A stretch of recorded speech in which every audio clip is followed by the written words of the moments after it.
ಯುವಕನೊಬ್ಬ ತನ್ನ ಮನೆಯಲ್ಲಿ ನೇಣು ಬಿಗಿದುಕೊಂಡು ಆತ್ಮಹತ್ಯೆಗೆ ಶರಣಾಗಿದ್ದಾನೆ. ಕೊಪ್ಪಳ ತಾಲೂಕಿನ ಕೂಕನಪಳ್ಳಿಯ ಮಹೇಶ್ ಮೃತಪಟ್ಟ ದುರ್ದೈವಿ. ಗುತ್ತಿಗೆದಾರರ ಕಾರು ಚಾಲಕನಾಗಿದ್ದ ಮಹೇಶ್ ತಡರಾತ್ರಿ ಮನೆಯಲ್ಲಿ ನೇಣು ಬಿಗಿದುಕೊಂಡು ಆತ್ಮಹತ್ಯೆ ಮಾಡಿಕೊಂಡಿದ್ದಾನೆ. ಆತ್ಮಹತ್ಯೆಗೆ ನಿಖರ ಕಾರಣ ತಿಳಿದು ಬಂದಿಲ್ಲ. ಸ್ಥಳಕ್ಕೆ ಮುನಿರಾಬಾದ್ ಪೊಲೀಸರು ಭೇಟಿ ನೀಡಿ ಪರಿಶೀಲನೆ ನಡೆಸಿದ್ದಾರೆ.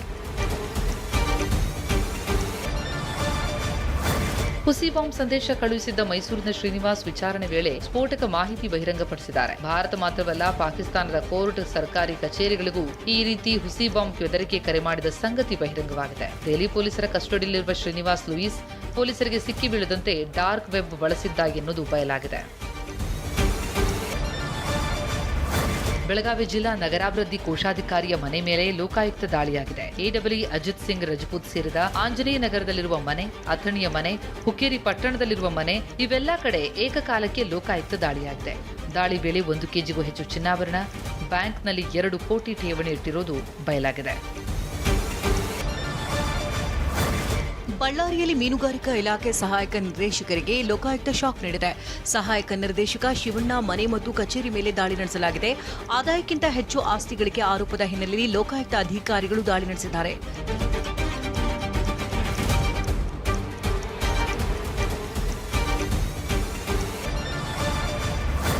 ಚಿತ್ರದುರ್ಗದಲ್ಲಿ ನಿರ್ಮಿತಿ ಕೇಂದ್ರದ ಮಾಜಿ ಅಕೌಂಟೆಂಟ್ ಸುಶೀಲಮ್ಮ ಮನೆ ಮೇಲೂ ಲೋಕಾಯುಕ್ತ ದಾಳಿ ನಡೆಸಿದೆ. ಅಕೌಂಟೆಂಟ್ ಆಗಿದ್ದ ವೇಳೆ ಭ್ರಷ್ಟಾಚಾರದ ಆರೋಪ ಹೊತ್ತಿದ್ದಂತ ಸುಶೀಲಮ್ಮ ವಿಆರ್ಎಸ್ ಪಡೆದಿದ್ದಾರೆ. ಚಿತ್ರದುರ್ಗದ ಮೇದೆಹಳ್ಳಿ ಬಡಾವಣೆಯ ಮನೆ ಹಾಗೂ ಹಿರಿಯೂರು ತಾಲೂಕಿನ ಯಾದನಘಟ್ಟ ತೋಟದ ಮನೆಯಲ್ಲಿ ಪರಿಶೀಲನೆ ಮಾಡಲಾಗುತ್ತಿದೆ.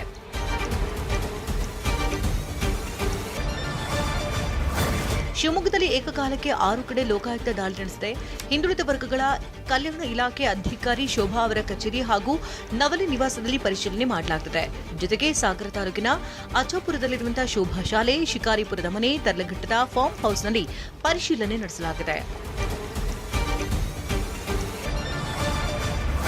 ಮೈಸೂರು ಮಂಡ್ಯದಲ್ಲಿ ಲೋಕಾಯುಕ್ತ ಅಧಿಕಾರಿಗಳ ಕಾರ್ಯಾಚರಣೆ ನಡೆದಿದೆ. ಲೋಕೋಪಯೋಗಿ ಇಲಾಖೆ ಎಇಇ ರೇವಣ್ಣಗೆ ಲೋಕ ಶಾಕ್ ಕೊಟ್ಟಿದೆ.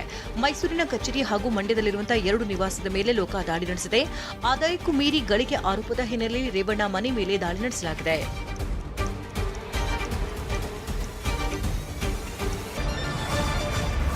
ಕೋಲಾರದಲ್ಲಿ 4 ಅಂತಾರಾಜ್ಯ ಸರಗಳ್ಳರನ್ನು ಬಂಧಿಸಲಾಗಿದೆ. ತಮಿಳುನಾಡು ಮೂಲದ ಆರೋಪಿಗಳಾದ ಶಿವ, ಪ್ರಭಾಕರ್, ಅನಿಲ್ ಕುಮಾರ್ ರೂಪೇಶ್ನಿಂದ 2,22,000 ಮೌಲ್ಯದ 18 ಗ್ರಾಂ ಚಿನ್ನಾಭರಣ ಮತ್ತು ಕೃತ್ಯಕ್ಕೆ ಬಳಸಿದ 1 ಕಾರು ವಶಕ್ಕೆ ಪಡೆಯಲಾಗಿದೆ. ಪಾಪಿಗಳು ಕಾಮಸಮುದ್ರ ಪೊಲೀಸ್ ಠಾಣೆ ವ್ಯಾಪ್ತಿಯಲ್ಲಿ ನಡೆದ ದೇವಸ್ಥಾನ ಕಳವು ಮಾಡಿದ್ರು ಎನ್ನಲಾಗಿದೆ. ಮಹಿಳೆಯ ಖಾಸಗಿ ಫೋಟೋ ವಿಡಿಯೋವನ್ನು ಇಟ್ಕೊಂಡು ಬ್ಲಾಕ್ ಮೇಲ್ ಮಾಡ್ತಾ ಇದ್ರು ಲಾಕ್ ಆಗಿದ್ದಾರೆ. ಆಂಧ್ರ ಮೂಲದ ಚೆನ್ನೂರು ಮಹೇಶ್ ಮತ್ತು ವನ್ನೂರು ಸ್ವಾಮಿಯನ್ನ ಬೆಂಗಳೂರಿನ ಕೆಆರ್ಪುರಂ ಪೊಲೀಸರು ಬಂಧಿಸಿದ್ದಾರೆ. ಬಂಧಿತರು ವಾಟ್ಸ್ಆಪ್ ಚಾಟ್ನ ಸ್ಕ್ರೀನ್ ಶಾಟ್ ಮೂಲಕ ಮಹಿಳೆಯ ಖಾಸಗಿ ಫೋಟೋ ವಿಡಿಯೋ ಇಟ್ಕೊಂಡು ಬ್ಲಾಕ್ ಮೇಲ್ ಮಾಡ್ತಾ ಇದ್ರು. 2 ಕೆಜಿ ಚಿನ್ನ ಹಾಗೂ 40 ಲಕ್ಷ ಹಣವನ್ನು ಪಡೆದಿದ್ರು. ಟೋಯಿಂಗ್ ಕಾರ್ಯಾಚರಣೆ ಬಗ್ಗೆ ಬೆಂಗಳೂರಿನ ನಗರ ಸಂಚಾರಿ ಪೊಲೀಸರು ಮಾಧ್ಯಮ ಪ್ರಕಟಣೆ ಹೊರಡಿಸಿದ್ದಾರೆ. ಜಿಬಿಎ ಸಹಯೋಗದಲ್ಲಿ ಟೋಯಿಂಗ್ ಆರಂಭ ಆಗಿದ್ದು ನಿಯಮ ಉಲ್ಲಂಘಿಸಿ ವಾಹನ ನಿಲುಗಡೆ ಮಾಡದಂತೆ ಸೂಚಿಸಿದ್ದಾರೆ. ಅನಧಿಕೃತವಾಗಿ ವಾಹನ ನಿಲುಗಡೆ ಮಾಡಿದರೆ ತೆರವು ಮಾಡಲಾಗುವುದು ಅಂತ ಮಾಹಿತಿ ನೀಡಲಾಗಿದೆ.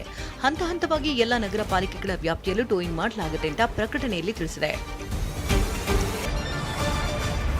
ಜನಗಣತಿ ಕಾರ್ಯಕ್ಕೆ ಬೆಂಗಳೂರಿನ ಆಸ್ಪತ್ರೆ ಸಿಬ್ಬಂದಿಯನ್ನು ಬಳಸುವುದಕ್ಕೆ ಉದ್ದೇಶಿಸಿರುವುದು ಆತಂಕಕ್ಕೆ ಕಾರಣವಾಗಿದೆ. ಜನಗಣತಿ ಸಮೀಕ್ಷಾ ಕಾರ್ಯಕ್ಕೆ ಆರೋಗ್ಯ ಸಿಬ್ಬಂದಿ ಬಳಕೆಯಾದರೆ ರೋಗಿಗಳಿಗೆ ಸಂಕಷ್ಟ ಎದುರಾಗಲಿದೆ. ಹೀಗಾಗಿ ಆಯುಕ್ತರಿಗೆ ಆಸ್ಪತ್ರೆಗಳ ಅಧೀಕ್ಷಕರು ಹಾಗೂ ಕರ್ನಾಟಕ ರಾಜ್ಯ ಆರೋಗ್ಯ ವೈದ್ಯಕೀಯ ಶಿಕ್ಷಣ ಇಲಾಖೆ ನೌಕರರ ಕೇಂದ್ರ ಸಂಘ ಪತ್ರವನ್ನು ಬರೆದಿದ್ದು ಆಸ್ಪತ್ರೆ ಸಿಬ್ಬಂದಿಯನ್ನು ಬಳಸದಂತೆ ಮನವಿ ಮಾಡಿದೆ. ಆಹಾರ ಅರಸಿ ಕಾಡಿನಿಂದ ಗಜಪಡೆ ನಾಡಿಗೆ ಎಂಟ್ರಿ ಕೊಟ್ಟಿದೆ. ಬೆಂಗಳೂರಿನ ಹೊರವಲಯದ ಆನೇಕಲ್ ಪಟ್ಟಣದ ದೊಡ್ಡ ಕೆರೆಯಲ್ಲಿ ಕಾಡಾನೆಗಳ ದಂಡು ಬೀಡು ಬಿಟ್ಟಿದೆ. ಕೆರೆ ಅಂಗಳದಲ್ಲಿ ಬೀಡು ಬಿಟ್ಟಿರುವಂತಹ ಕಾಡಾನೆಗಳನ್ನು ನೋಡೋದಕ್ಕೆ ಜನ ಸೇರುತ್ತಿದ್ದಾರೆ. ಪ್ರಾಣಿಪ್ರಿಯ ಪ್ರದೀಪ್ ಅವರ ಡ್ರೋನ್ ಕ್ಯಾಮೆರಾದಲ್ಲಿ ಕಾಡಾನೆ ದೃಶ್ಯ ಸೆರೆಯಾಗಿದೆ. ಅರಣ್ಯ ಇಲಾಖೆ ಸಿಬ್ಬಂದಿ ಎಷ್ಟೇ ಕಾರ್ಯಾಚರಣೆ ಮಾಡಿದ್ರೂ ಕಾಡಿನತ್ತ ಮುಖ ಮಾಡ್ತಿಲ್ಲ.